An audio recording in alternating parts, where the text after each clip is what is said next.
Welcome. Welcome, one and all. How kind of you. How generous. Welcome, ladies and gentlemen. Welcome, one and all, to The Late Show. I'm your host, Stephen Colbert. You guys know better than anybody. On any given night, there are all kinds of things that we could talk about. Things are a little bit crazy these days. But I think, just for our own mental health, I'd like to start off with something a little silly tonight. All right. And it has to do with HHS secretary and horrified saddlebag RFK Jr. Yesterday, Secretary Kennedy, he's been pushing all kinds of dietary guidelines. Was it just last week they announced they're flipping the food pyramid? And that looks unstable. And on Sunday, the White House followed that up with this post: "We are ending the war on protein." It's true. Oh, no, ladies and gentlemen, it's true. The war on protein is over.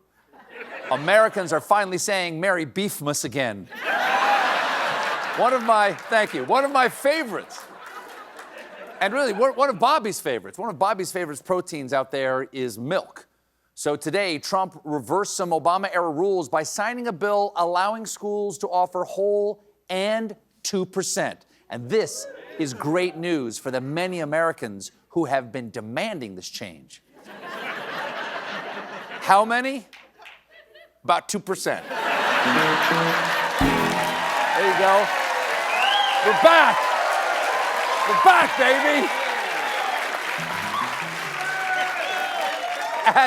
At today's signing, Trump made it clear that when it comes to milk, just like his skull, he's 100% full fat.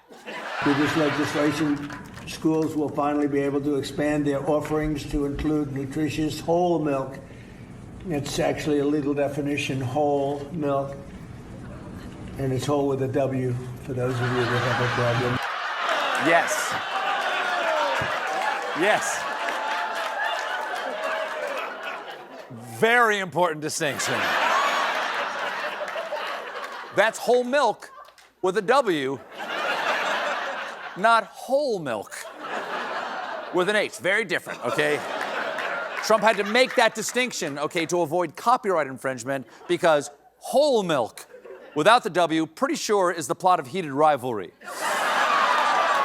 By the way, somebody over there? You watch that? You watch that? Okay.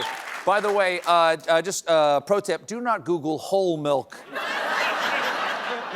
with an H on your work computer, or you'll hear from HR. In order to tout the benefits of pure, uncut udder juice, Trump turned to former Secretary of, I forgot what his job was, Ben Carson.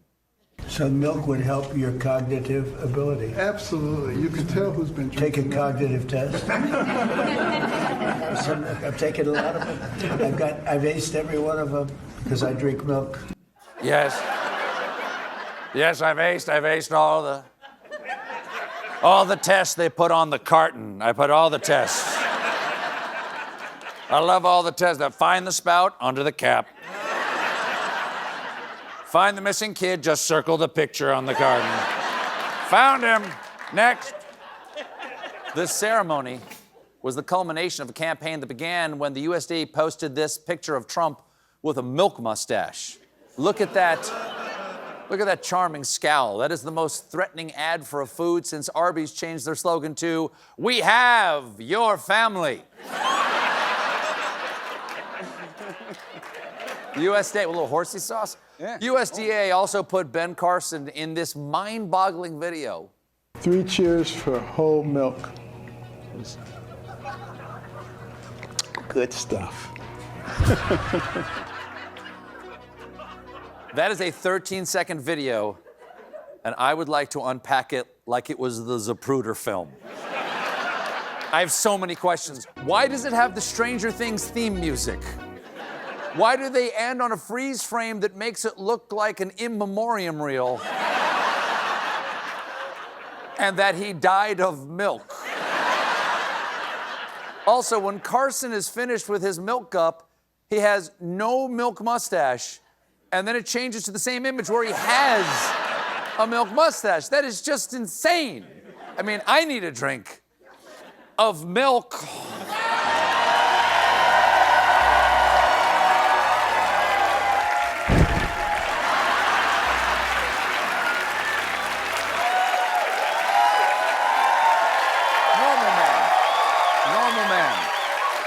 stuff. Doesn't smell?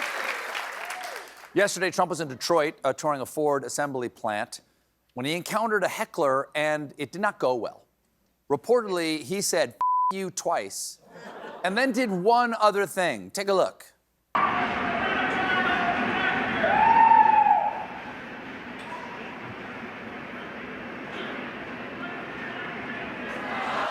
Yeah. Yeah.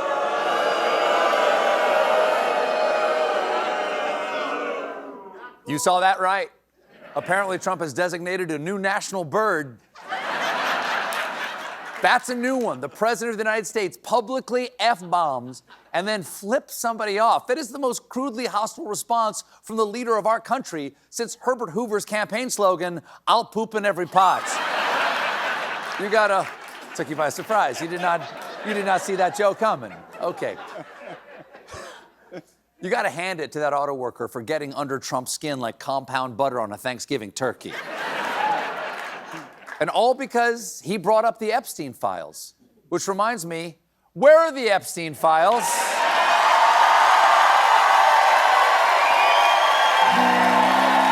Where are they?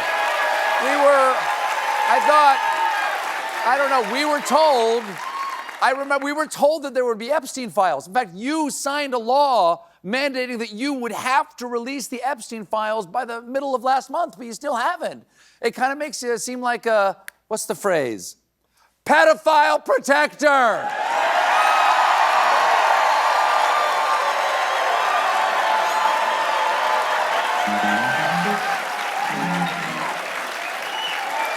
And props to that auto worker for using precise language. He could have shouted pedophile, but until the full Epstein files are released, that's just an unverified claim. Whereas pedophile protector is fairly in evidence at this point. And that's the kind of attention to detail you can expect in your F-150. There's a reason their motto is Ford, not sure if this will ever come up, but for the record, we don't like pedophiles. The auto worker, they do not like them. The auto worker who shouted at the president has been identified as TJ Sabula. Unfortunately, Sabula has been suspended from his job pending investigation. An investigation into what? Yelling something true at Donald Trump isn't the worst thing that's happened at a Ford plant. That would be the Pinto. Today, we learned that Sabula's union, the UAW, vows to fight for rights of Ford worker flipped off by President Donald Trump. Damn straight. Damn straight. Good for them. Watch out, buddy. You do not mess with the auto workers union. They kick ass, take a mandated break, and then take names.